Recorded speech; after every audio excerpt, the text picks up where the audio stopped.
Welcome to Ink in the Eyes. I'm Ace. This is Charles, or Chaz, as he's labeled himself.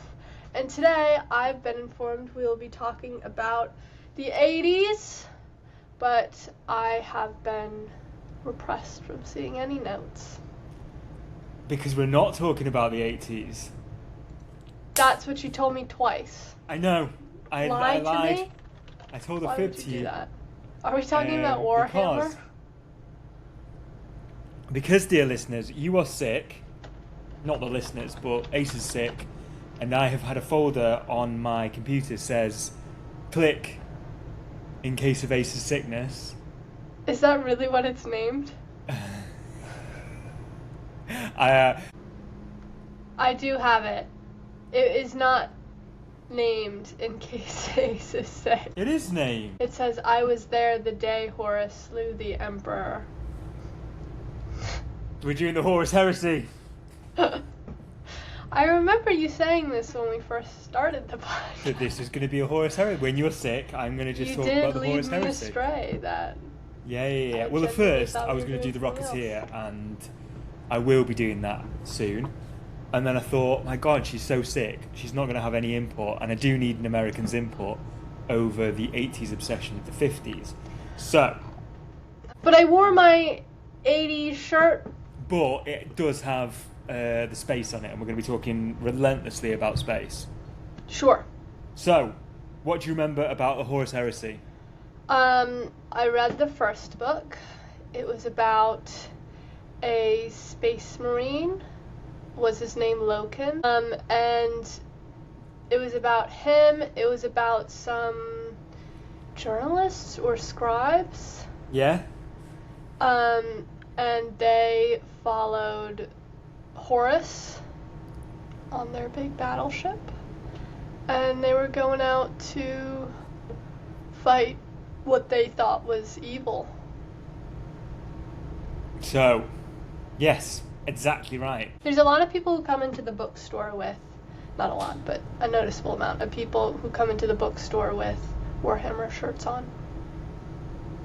That's cool. Always men. Usually quite tall. There's one guy that's very tall. So, today we are talking about the Great Crusade. Not the first, second, third, or the one that's going on at the moment within this country and this world. Wait, did I read the first book or the first one you're going to talk about? So you read the first book in the series. So, is that one of the ones we're talking about? Yeah, recently Dropsite Massacre came out, which is a brand new book, 2025, I believe. I did read this, and it's kind of a bit of an alternative view on one of the most important parts of the Horus Heresy. This is when things go bananas. This is when it all kind of kicks off. Well, there's Istvan 3.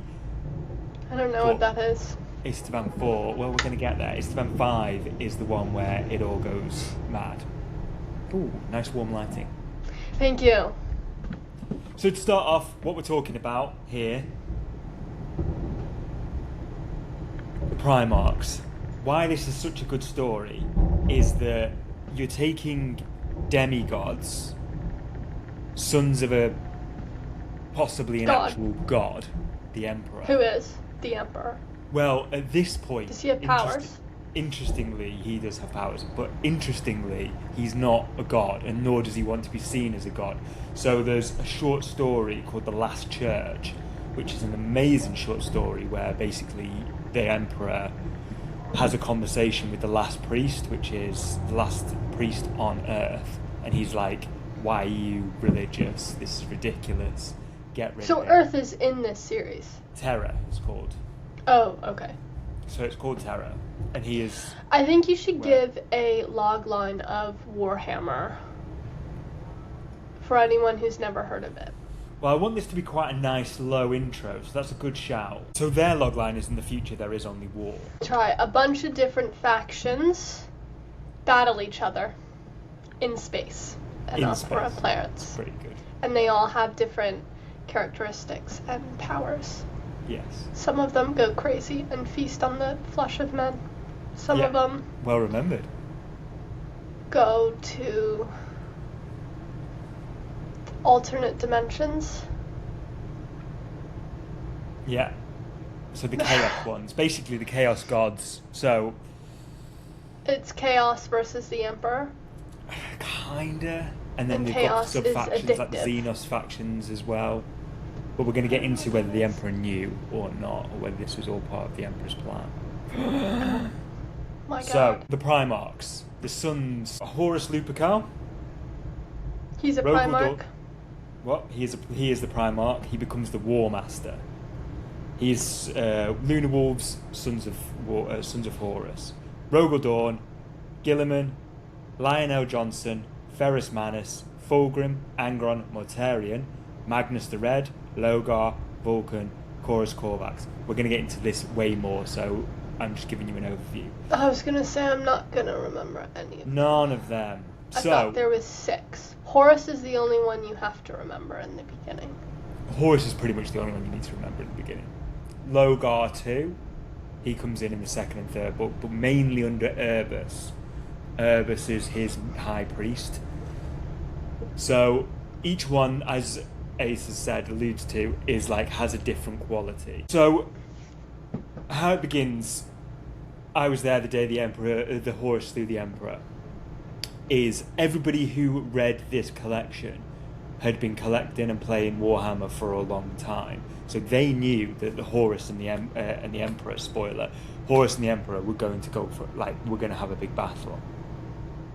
Is that what all the games you play are?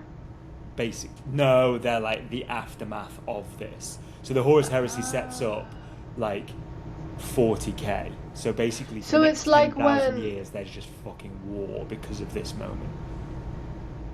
Is that the moment that happens in the first book? No, so it's the first 52 books of the Horus Heresy. Sure.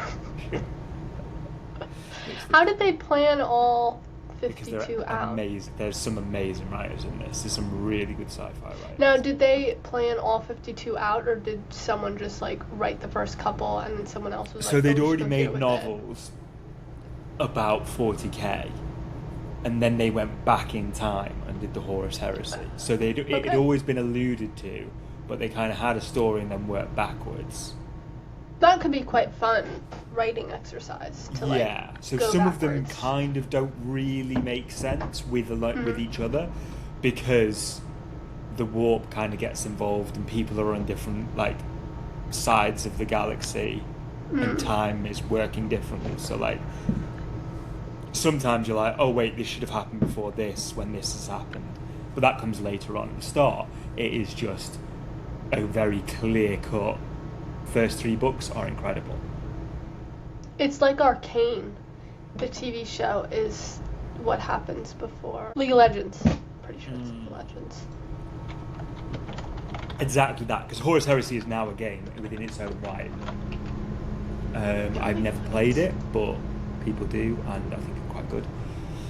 You've never played what? I've never played Horus Heresy. Oh, it's a So different this game. is a separate game to Warhammer. So with the release of this, they brought out the Horus Heresy.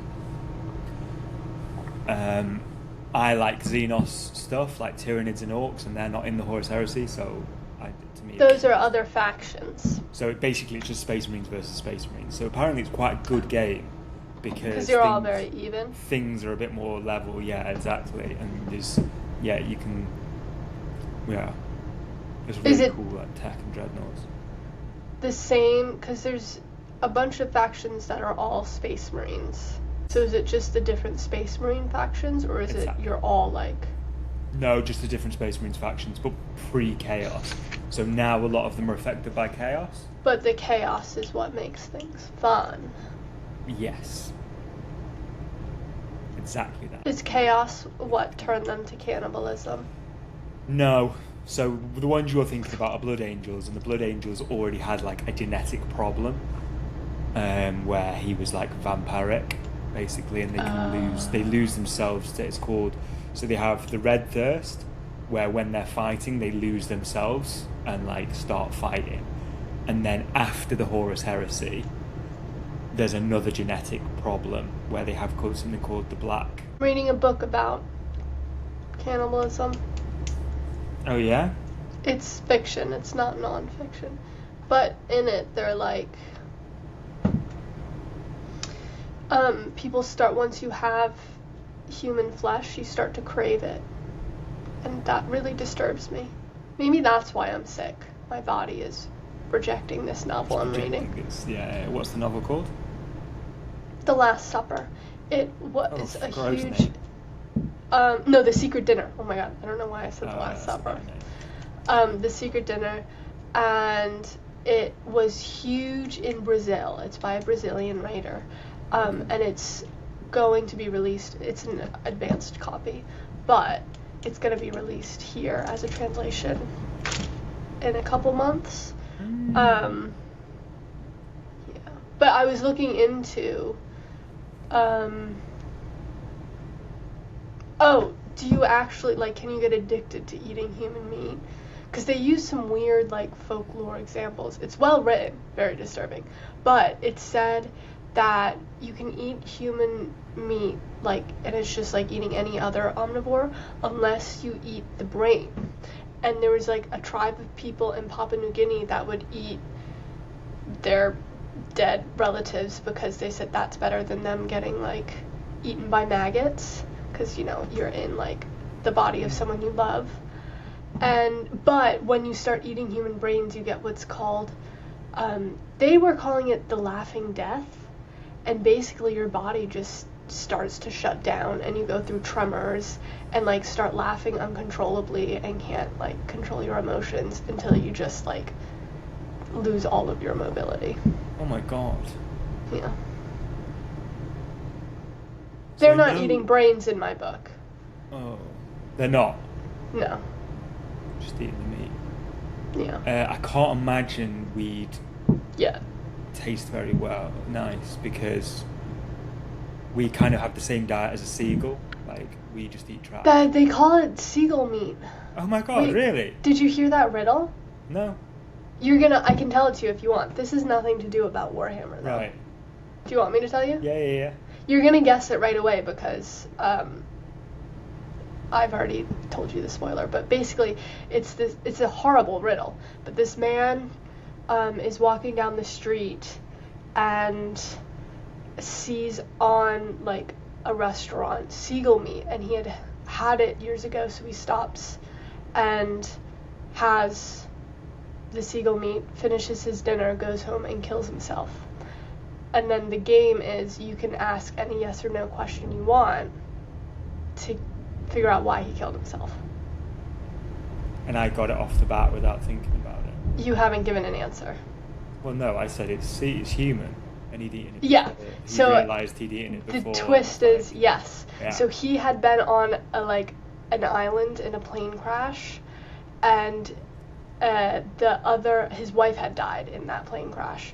And then the other passengers told him, here's some seagull meat to eat to survive. They got out.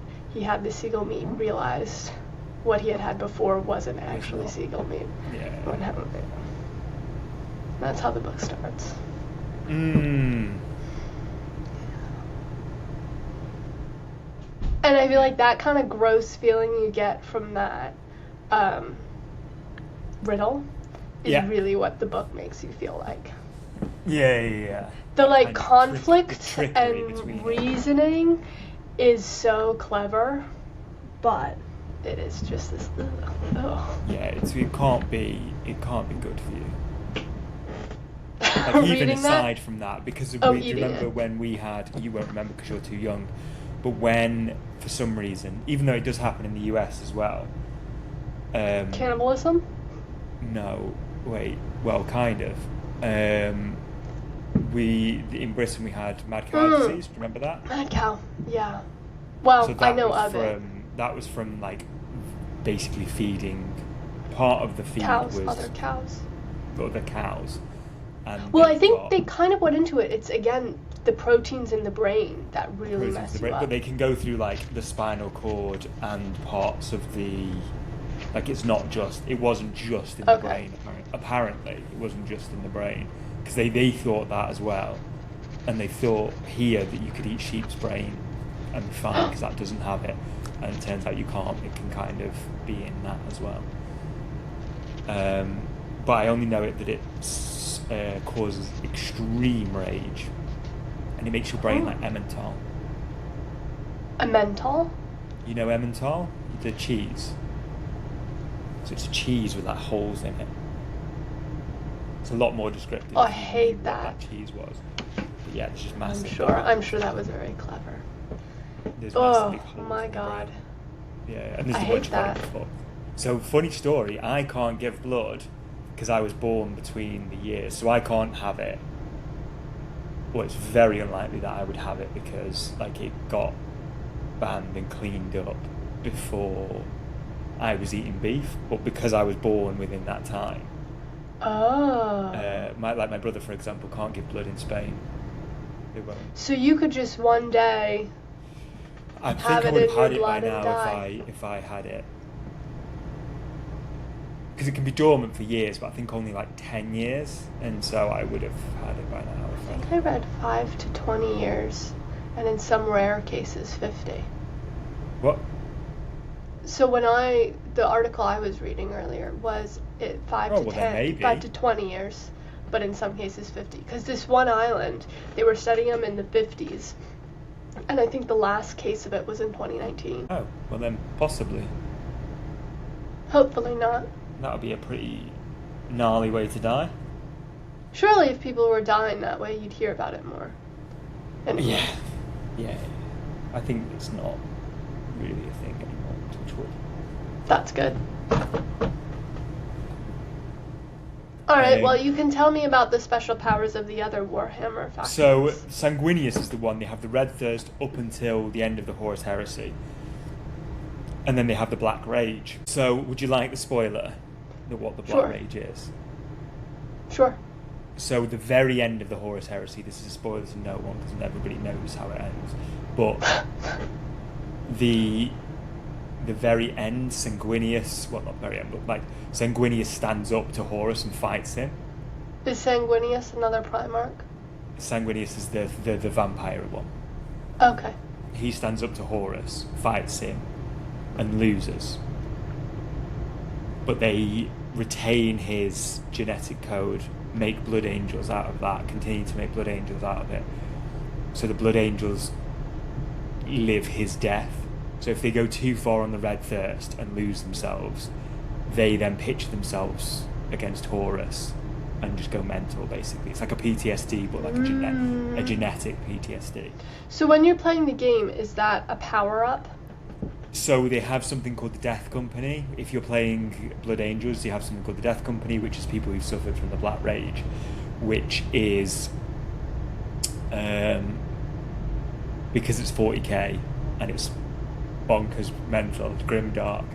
They give you 2 chainswords and they just run you at the enemy, as opposed to therapy and medication.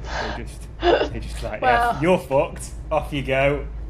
And so they paint them in black, and they then die. So would you like to talk about the armies you play and their powers? So mine are the Salamanders. The Space Marines one that I play is Salamanders. They're the good guys. No led by chaos Vulcan. with them. What? Oh, no chaos in them. No chaos in them. Far, far, far away from chaos. So, led by Vulcan, who's another spoiler coming up. A Vulcan? He is... What? A Vulcan? He is not a Vulcan. No. They live on a volcanic planet, so their eyes glow red with radiation and their skin is charred black. Oh. But they're like fine with it. So they're all... Are they humanoid or are they... They are humanoid, yeah. They're humans that are like superhumans, basically. So Vulcan is missing somewhere. No one knows where he is in 40k, but he will come back. Dun dun dun. So the Salamanders they're good. There's not many of them left because they keep on like trying to save civilians, and so they throw themselves in harm's way, die, Whereas a lot of like other chapters would be like, fuck them, they're only human. Salamanders are the honourable ones. I didn't pick them because of that. I picked them because their thing is fire, and I thought flamethrowers were cool. It just so happens I'm one of the goodies as well. Nice. So this all sparks off because Horus becomes War Master. The Emperor has a thing when they like almost beat this form of extinction, the orcs. The Emperor is basically like, I'm going to make Horus in charge, and then I'm going to... well, no one knows what he's going to do, but actually he disappears and goes back home. Horus? Or the Emperor? The Emperor. The Emperor goes back home to work on a secret project, he says. Chaos. No. Well, you don't know. This thing is very well written because you don't actually know. Do you never find out? So basically it's the thing of, it's the same with God. It's like, can God create an immovable object? An object he can't move because he's either omnipotent or is all-powerful and he can create the object, but then if he can't move the object, then he's not all-powerful. Does that make sense? It's like the contradiction of somebody being all-powerful. So he has visions where he can tell, that the Emperor has visions where he can tell the future. Oh. So did he know that this was happening and make it happen? Because there's one little part where I'm like, oh, he knew and made it happen. Do you think he did, or do you think the other I think option? he did, because what happens is Eldar, which is But a Xenos why? race. Well, I'm going to tell you, because Eldar, who are a Xenos race, they say... I don't know what a Xenos is. Aliens. Okay. So Eldar are old as time itself, really, really old civilization. They have their own story, which I'm sure we'll go into on one of these as well. They're a really, really old civilization. They go to Alfarius and Omegon, who are Primarchs of the 20th Legion, the Alpha Legion, who I think are one of the coolest, and I would have collected had I been able... known the story. Had I known the story before I started collecting it. So they turn to the Alpha Legion and say, look, you have to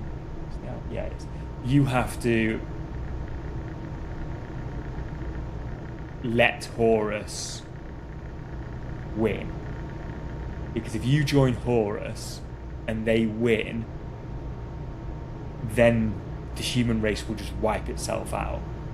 But if you don't and they lose, then it's going to be like chaos forever, and there's just going to be like war forever. It's going to be a disaster. You have to kind of let him get chaosified and like, what's the word? Go over to the dark side. Basically, possessed. Thank you. Possessed. You need to let him get possessed, and then when he gets possessed, you'll kind of get rid of chaos, and that'll banish chaos back to the war, because they won't have humans to kind of latch onto, because chaos need humans to latch onto to make them material, because otherwise they live in the immaterial. So he preferred war forever to just extinction. Did the Emperor think the only way to save humanity, as in like to continue humanity, is to continue its like war? Is war better than just eradication? I don't know. I Who would knows? argue. Not I, said the goat. No. So a lot of these people are really annoyed. Angron is annoyed when Emperor is declared a war master. Who is that? So Angron is the Primarch of the World Eaters. Do they eat worlds? They do eat worlds. Angron is probably the most...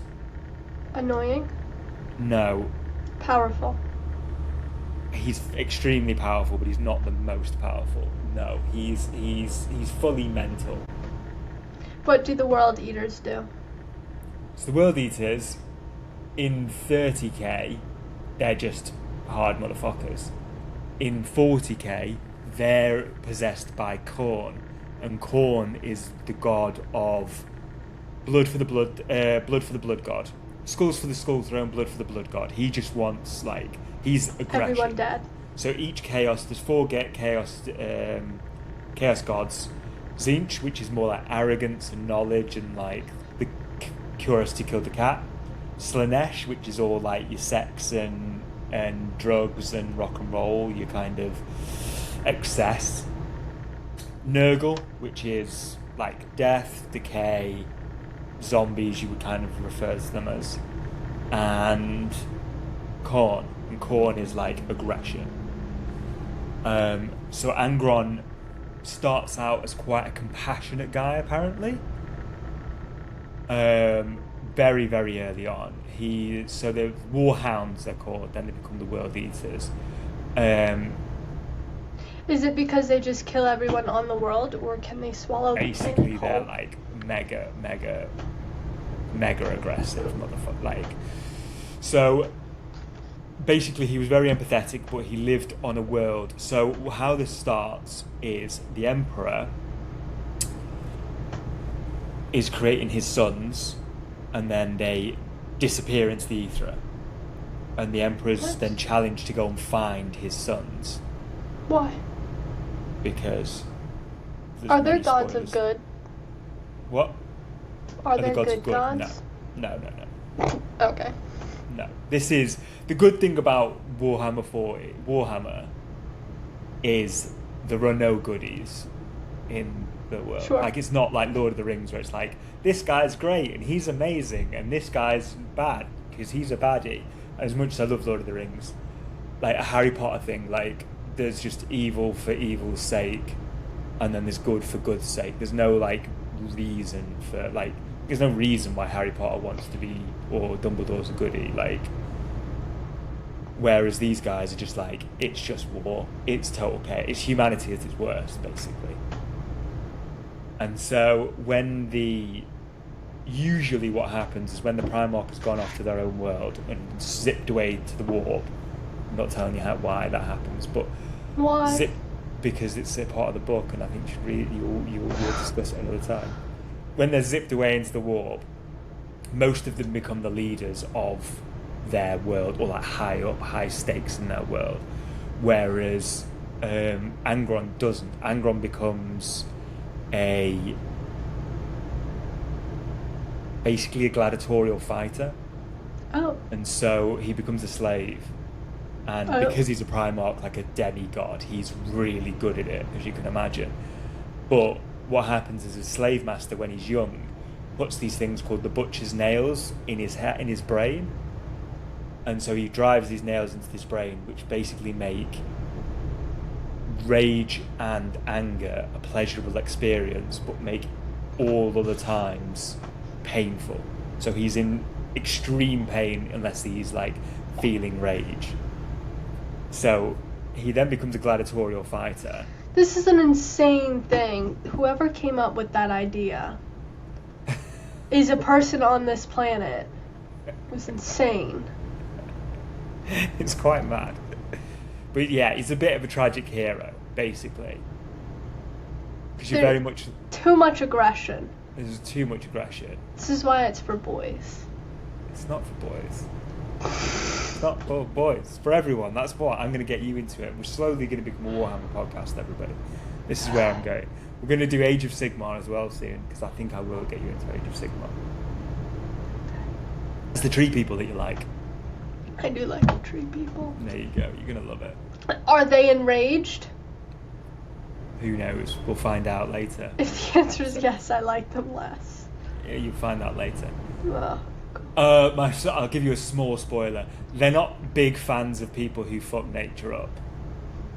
That's a good opinion. There you go. See, you don't mind rage when it's rage. Rage is for what you like. Into a man's brain to make him more aggressive is bad. I didn't do it. You're fascinated. Did you hear about by who's the Roman emperor that basically called somebody I out? thought you were about to say a current event. No. There's a Roman Empire that was emperor was it Cornelius? Somebody, Copernicus? I'm not sure. Roman Empire that was like on death's door, and you know how everybody's really sycophantic and they're like, "Oh, let it be me, let it be me," and one of them's like, you know how around the deathbed they're like, "Oh, I wish I could take his illness," or you know how people say that. It's like a generic comment.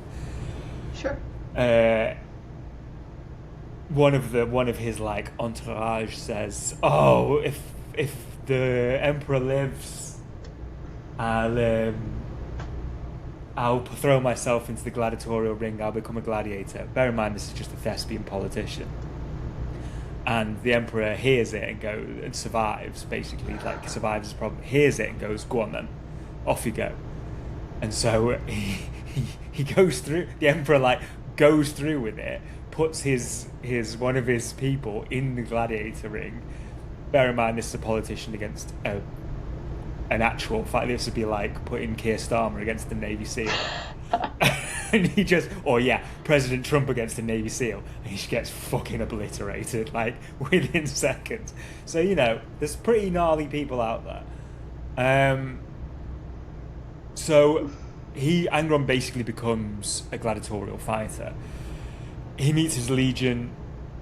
Before he meets his legion, he basically causes an uprising, and they're Is his legion the uprising of other slave people? No. Okay. They're not, because his uprising. Basically, Angron says, "No, I want to stay." When he meets the emperor, he's like, "No, these are my brothers. You left me. I'm staying with." He's got a good point. I'm going to stay with my gladiators. And so he causes an uprising, and basically they're about to have a massive fight, and the emperor just plucks him from the sky and puts him on a spaceship. And all his friends? Angron, no, not all his friends, just Angron, and takes him back to Earth and is like, "You're mine now." So all his friends die, which obviously then enrages him even more. And then he's not in pain all the time? No, he's in pain all the time. All the time. Why? And then he gets possessed by Khorne, who basically wants blood and skulls. So, who better than... So Khorne originally wants Sanguinius, because Sanguinius is the fallen angel, would be the fallen angel, but he takes Angron instead. You're frozen. Oh, you're back. So my brother's army is World Eaters. Why? Why? Because he likes the lore, basically. He likes the kind of tragic hero of these people who are just slaves to rage and have to go and fight to be free, basically. That is the plight of corporate America. It is the plight of corporate America. There's a lot of metaphors in this series. So in Dropsite Massacre, which is the new book, which this episode is kind of quasi related to. Is this book 53 or 100? No, this is one of the new ones that's come out. I don't really know that it's part of the Horus Heresy itself. It's just called Dropsite Massacre, and it's a look back on it. So this is the story from a different view. And Angron is a massive character within this, because in the Dropsite Massacre, they're going to do a little switch. There's going to be a double cross, and Angron thinks that this is abhorrent. He's a warrior should stand and fight. We can fight them, win or lose. There's no double crossing. It's us against them. They should know what they're fighting for. We should know what we're fighting for. Death and glory. And so a big chunk of the B story of that is calming him down so he doesn't go and tell people. Why? Oh, the double crosses. Because they want the double cross to happen, because they will win if the double cross happens. Oh, is the double cross against Horus? No, the double cross is against the Emperor. Oh. So we're going to get to that. Don't worry. So enter the word bearers and Lorgar. So Lorgar is probably one of the best written villains Okay. Go on. When you read Angorn, is his POV really angry? Kind of. Khan's probably angrier, but yes, it is quite angry. Yeah. But it's not like rage for rage. Like, as I say, it's like a tragedy hero. So like, there's sometimes You can continue. there's sometimes where Khan, like, there's one book where Khan gets too much of a rage and kills his own men, and one of the soldiers is basically like offers his neck up because he's like, can you please make this quick, because I know you're gonna kill me, so I'm not gonna fight you and like have you just mutilate me. So yeah. So Lorgar is an amazing villain. You could say that he wins. So Lorgar and the Word Bearers are like they're the ones that see the religious element in the Emperor. So the Emperor is like where he sees his dad as God. So a lot of this is daddy issues. There's a lot of like men with daddy issues, which is very funny. Who are very enraged. This is the thing. This is why it's such a good story, because it is still relatable. Because like you watch Succession, it's the same kind of thing. It's like rich little boys with daddy issues. Like, do you know what I mean? Like powerful people with daddy issues. That's the story. Are the World Bearers the antithesis to the World Eaters? Word bearers are, yes. They're like hyper religious, like properly, like everything's written down, everything's read, everything's. So like, do they fight? Yeah, but they don't really like fighting. Lorgar doesn't really like fighting. He doesn't want. He's more of a double crossy. No, he just wants to be a scholar, basically. Oh. He wants to be a scholar, believe his dad is God, and spread the good word of that violently, but like. Follow my God or die. Basically, follow my God or die. But it's not like he's not killy for killy's sake. Whereas some of them are, like Perturbo, Angron, they're just like, yeah, let's just fuck shit up. So the problem that Lorgar is faced with is that his dad is anti-religious, and so how did he become religious then? What? How did he become religious then? Well, because he sets up these shrines for the Emperor, and Rogel Dawn and the Emperor basically like smash this planet, like absolutely kill everybody who like worship the Emperor as a god that Lorgar has instilled. And they think the people, it's quite sad because the people think they're being saved because like they love the Space Marines. Lorgar came, saved them, was like, if you worship this god, you're under our protection, you're amazing, don't worry about it. So there's this huge society like becomes incredible and like very affluent under the god Emperor way before. The Emperor then just annihilates everybody, and it's like, I'm not a god.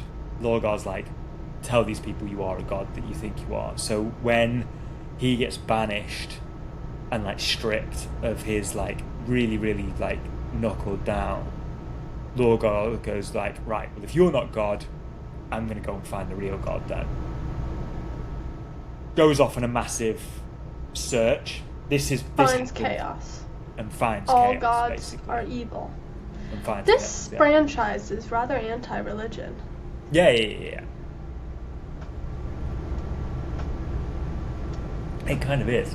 If you look at what religion's done, it leads to war, doesn't it? And now there's a god emperor, it shows to war. Like it shows, yeah. If you have factions that believe in two separate gods, you will get war. Like, well, even the like gods are all bad. There's not like a benevolent. No, kind you read God. the Bible? There's not really a benevolent God in Christianity, is there? Well, I haven't read the Quran, so I don't know, but I'm assuming Allah isn't super happy with everything. Probably not. I have not read the Bible. I said that to someone when I was in middle school, and she was aghast. She's like, how could you not? I was like, why would I? Why would I? What, cover to cover they read the Bible? I don't know. Apparently. I didn't really question it much. I was just like, why would you assume that I was religious? But even if you were religious, would you read the Bible cover to cover? I think if you go to Bible school, you do like passages and sections. I thought they were very selective about it, like the stuff that doesn't really make sense, they don't. Dunno. Didn't go through it. Didn't go through it either. So, what could have been like a total villain for villain's sake actually again becomes kind of a tragic hero, is that Lorgar is just searching for reason. He's searching for meaning. He's searching for reason. You know what? That's okay. And finds chaos. That's not good. And then he's like, well, if you guys are God, I'm going to worship you then. Because that's also not good. But good or bad, you are what I was looking for. Like, you can't choose your God, I suppose. I guess. So,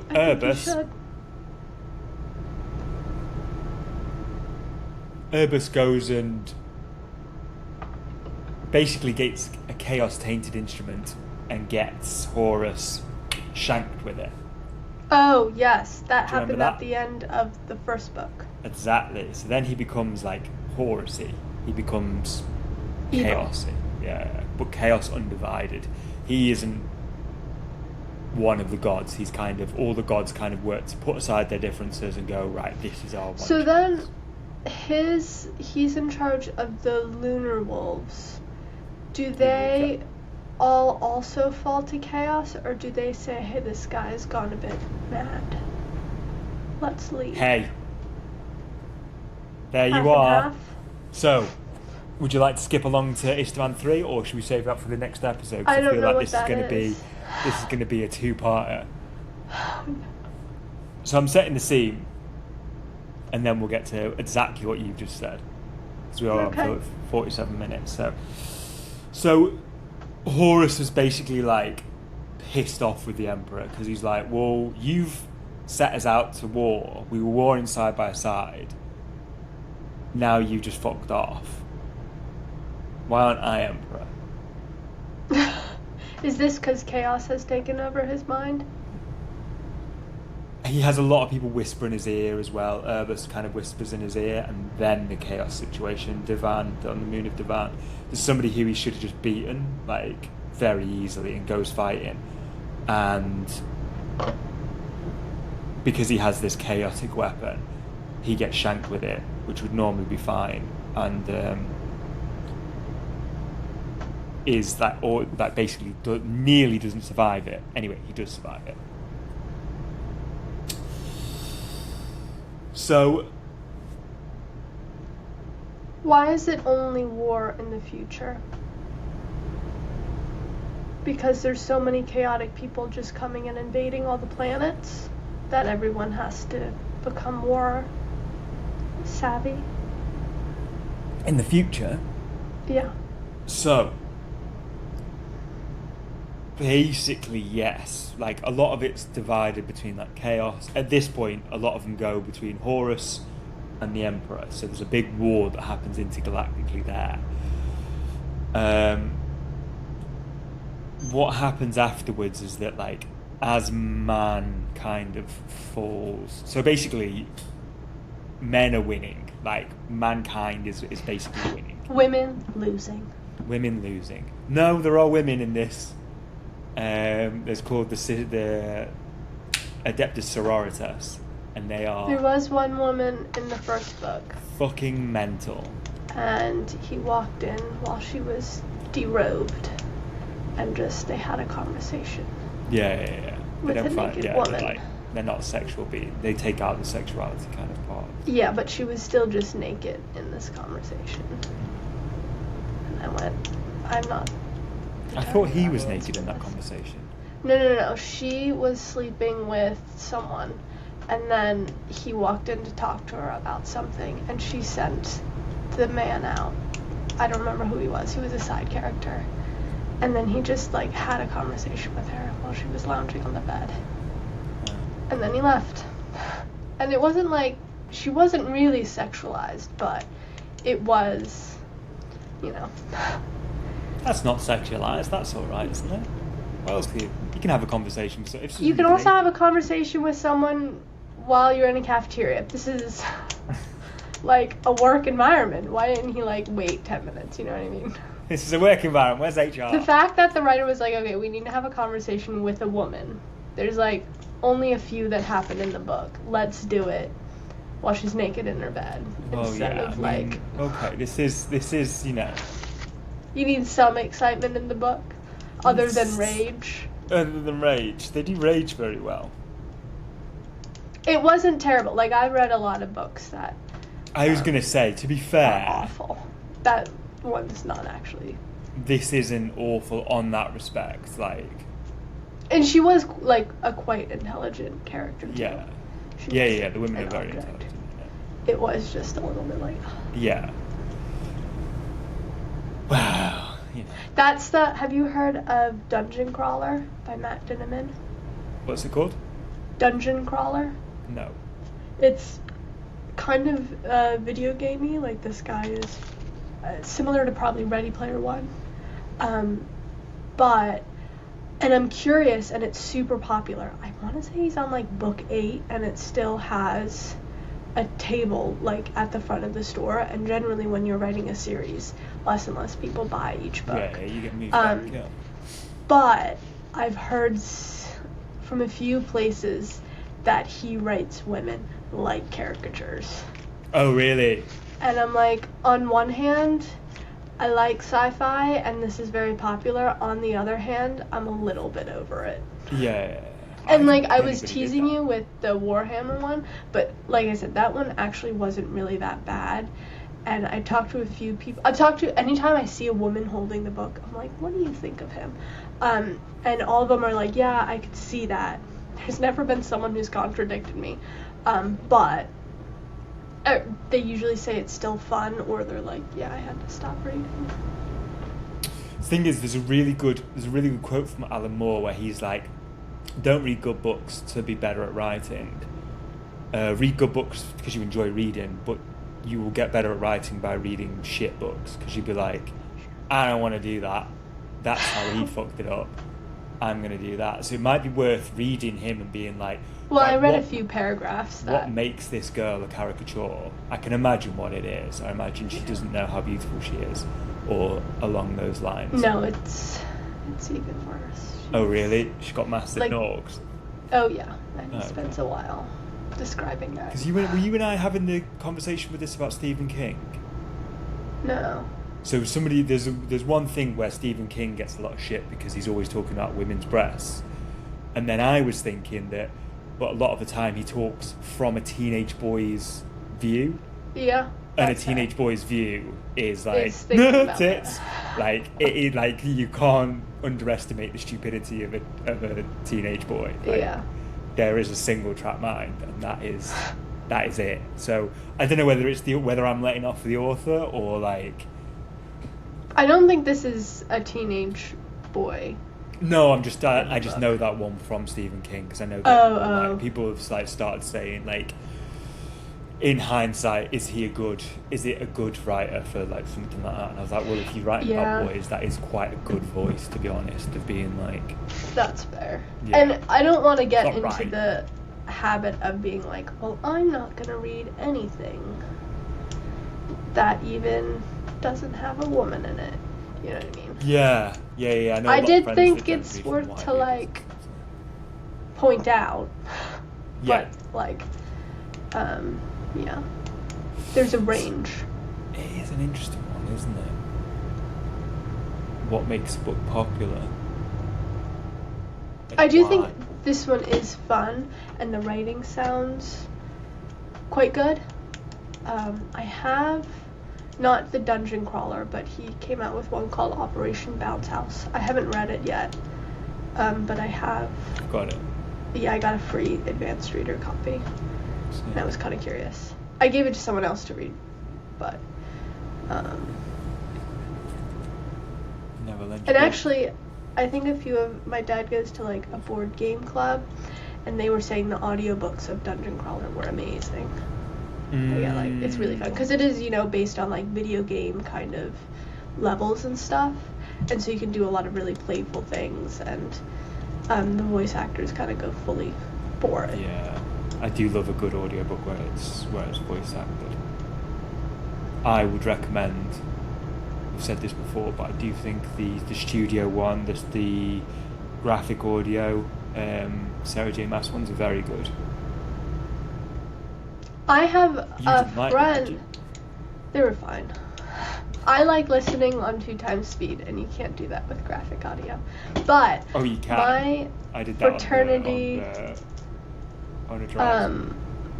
my fraternity twin, fun fact, is the voice actor for Violet in Fourth Wing. Oh wow, that's amazing. And she's like a big shot now. I don't talk to her that often, but she is delightful. And now she's the main character of Fourth Wing, the That's audiobook. awesome. Yeah. Get back in touch with her. It'd be nice.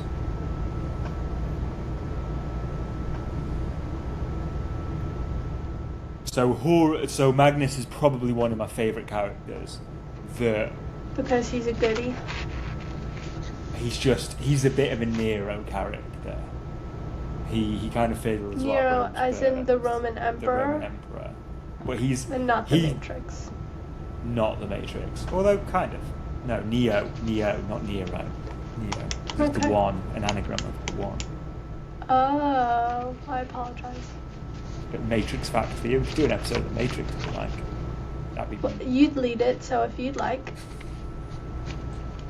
So Magnus discovers Horus treachery through psychic, because he's psychic. Basically, Magnus is basically like, reads everything. Each of the have a quality of the Emperor, and Oh, and he got the psychic powers. he got That's the psychic good one. powers. Is it? So I he don't know basically what were the other qualities. rage. That's a bad one. No, we'll go into the qualities as we go through them, because otherwise it'll just be a bit messy. So What Magnus, quality did Horus get? the leadership. He's like the leader, the charismatic, he's the hard honcho. They should make a board, all the Primarchs. If they have one quality each, they should become a board of supervisors. Kind of what they wanted to do eventually, but the big Until Horus question said, I should is, be emperor. yeah, the big question is what do you do with your, which is again, it's the question that we ask ourselves in humanity at this moment in time, is like, what do you do with all your soldiers and war tech when you're not at war? Train. Let them have families. Well, Make art. Wow, the Blood Angels do make art, but that's so they don't go crazy. But it's a very, very interesting topic of being like, if you've got all this shit that you're like stockpiling and all the weapons and all the soldiers. I think the American government should stop paying to build military things and give us healthcare. Well, yeah, obviously. There you go. They should have came to me. They should have come to you. They should have, but they didn't. But like, what do you do with all the stuff that you've got? Like, it's one of those things of like, Put it in the empty data centers. I'm not the only one complaining about data centers anymore. I'm really glad this is a public opinion. is this a? Have you led the voice? You led the. Well, so there have been data centers in Northern Virginia for a really long time because they call us Data Center Alley. There was like tax breaks with water or something, but now they're all over the country. Like, there's some foreign investors who are building. They're the size of Manhattan. Actually, foreign data centers, there's a bit of contradiction in terms if you don't want. Foreign foreigners to have investor, the I data. don't know what company it's for. I forget the man's name because I was just so annoyed. Probably. But that's what I thought. It's the size of Manhattan. Fuck off. No, I think there's one down in the south too. It's like this just massive. That one's, I think, Elon Musk's. But I've also heard recently that we don't have the infrastructure for electricity to like. Oh, yeah. Yeah, and so a lot of them are sitting empty or canceled, which, you know what, I'm fine with. We should start squatting in them. Sorry. I'm done It's with all right. my I'm data thinking. center task. Are we just about to see Elon Musk's House of Cards fall down? So I'm recording this at 18th of June. He's a trillionaire now, isn't he? Yeah, but I think this is House of Cards time. Yeah. I think everybody. I haven't seen House of Cards, but yeah. No, not House of Cards, the show, as in like the actual figure. Falls down. Like, yeah. I mean, everyone I've heard, I don't follow it a lot, and I don't listen to a lot of economics things, but everyone I have seen has been like, this is not sustainable. It's not sustainable. Everything's gone mental. Yeah. And like the whole way how he got into space, like got into the NASDAQ by being like, changing the rules. Changing the rules is just like stinks. And basically, I heard though the S&P 500 was going to do the same thing, and then they but stopped, then so many people commented and was like, what the hell are you doing? They did say, no, you have to wait the year. Yeah, exactly, because they were like, this is going to cause a massive economic crash. Had they have done it, it would have been a huge one. So yeah, a lot of people are calling it bag holders, is that a lot of people are going to have their investment, pull it out, now it's worth loads. And well, that's his plan. All the index funds that have it, because they have to have it, will just drop to nothing. What I heard he was trying to do is move all the money from the retirees to his investors. Like he was. Well, yeah, because a lot of pension funds have index funds, because index funds have been so lucrative over the past since the 2007 crash. Because instead of buying stocks and shares, you basically just buy the index. Yeah. Percentage. I know I take mine. I don't know if I have. If I do, it's not much money. No, but it's gonna, like, if you have an index and it has NASDAQ in it, or like I have stuff that has America in it, it will now have SpaceX, even though I don't want that. That's so when that crashes, everybody will be, even if it's a little bit of money, it's a little bit of money multiplied over fucking everybody. Like, yeah. Because everybody is invested in America because it's done so well. So yeah, I've got a feeling it's not. I don't want to be doom and gloom, like everybody's being a bit doom and gloom, but I just can't see how this works well. I can't see how this ends well. You could say that about a lot of things going on currently.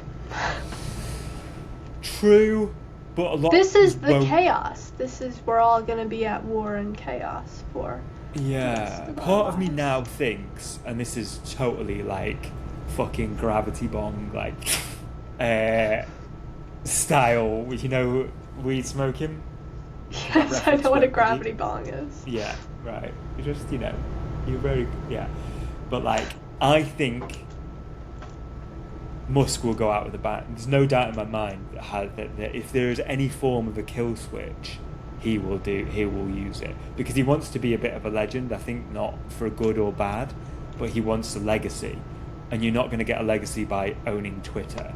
Do you know what I mean? Like, no one's going to give it 10 years, 20 years, 30 years. So what is he going to do? Just no one's going to give a shit about that. I don't crash the entire economy? Crash the economy, like check out, war. I don't know. He should just go to Mars. What? And live there. He should go to Mars and live there. We're not going to Mars. Like, yeah, but Musk should. Musk should. But let's get that off the bat now. SpaceX is not going to Mars. How do you know? Because they fuck.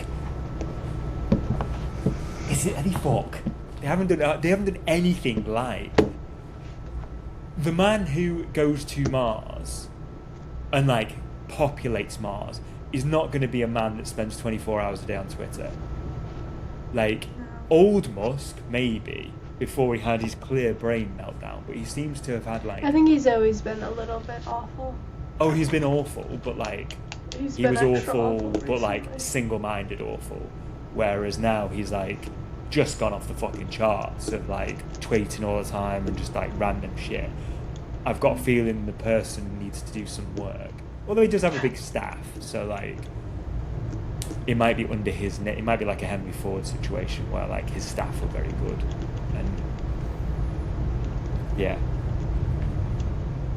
Speaking of hubris, Magnus the Red. So basically, Magnus sees that Horus is gonna betray the Emperor, and Magnus first of all, Horus whispers in the... kind of stirs up a bit of a problem where he's like, should psychic powers exist? Should you have like psychic sects? Or should it just be man for mankind? Magnus fucks about a bit, flies too close to the sun. The Emperor is like, okay, there's no more witchcraft at all. There is only like... Oh, he's jealous that someone else is seeing the future? Basically.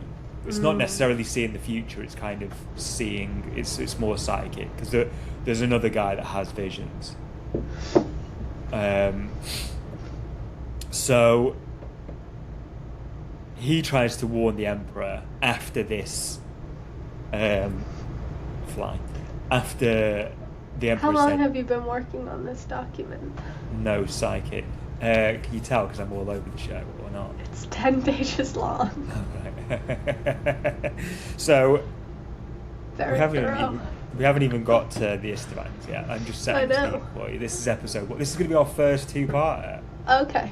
So I'm going to tell you a bit about Magnus the Red, and then we'll have a break. You can have a yawn and your cough syrup, and then we'll get back to it.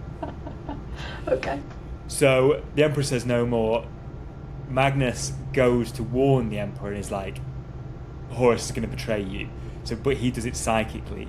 But as he's doing it psychically, because Magnus is so powerful, he basically smashes through all the defences that the Emperor's put up, and kind of leaves everything him psychically unguarded. So like Terra is kind of unguarded, but because Magnus doesn't really, because like it would be, imagine if you were so fast you could run through a wall without knowing a wall was there, and then everybody was like, dude, you've left a fucking wall, you've like left a hole in the wall, which is exactly what you shouldn't be doing at this moment. So the Emperor then gets Lehman Russ, who is the Primarch. The Webway Project. The He spice. exposes Yes. the secret project. This is the secret project. Yeah, Do you tell me what it is? we'll get onto that in the next one. Okay. Because you don't really know at this point. You just know that he's gone back to work on this project, but he's also saying to Rogel Dawn, who is like his chief defense strategist, like, you need to make Terra impregnable.